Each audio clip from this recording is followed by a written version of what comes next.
Մենք խնդիր դնում ենք այնտեղի սանիտարական վիճակի մասին։ Ես դες պաշտոնապես ասում եմ, որ մեր եկեղեցիները չուլանացված են, չուլանացված։ Ով որտեղ ինչ ոչ պետքական ապրանք ունի, մեկ էլ գնում ես տենում ես, ասենք ինչ որ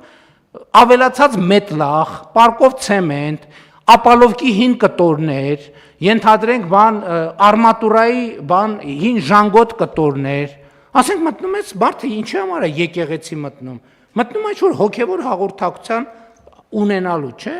Մեկ էլ մտնում ես տենց տեղ աղբալցրած, այնտեղ աղբալցրած, այնտեղ ինչ որ մեկի հին շորերն են, այնտեղ մեկը կոշիկներն ա դրել, այնտեղ մեկը իր հին կռավատնա վերը դրել։ Բայց ո՞նց կարելի է ասենց էլի, այսքան ինչքան կարելի է այսքան կեղծ լիներ, հարգելիներ կանել։ Ինչքան կարելի է ինչքան կարելի է այդքան խոսել սրբության մասին ու այդքան արտասուրբ լնել։ Ինչքան կարելի է ոտի տակ տալ սրբությունները։ Մեկ էլ վայ համալիրում բան ա եղել։ Այն հիմա տարածված է ամեն բանի տակ խաչեր են դնում, այն տոնածառի բաներից։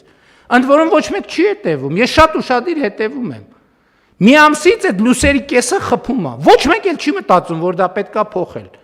Կարևորն այն է, որ առաջին օրվա բացումնարին նկարեցին Facebook-ում գցեցին։ Արդեն երեկոյան ժամերին խաչ չի, սենց կիս-կիս ա բան, ոչ մեկ չի մտածում, որ այդ պետքա փոխել։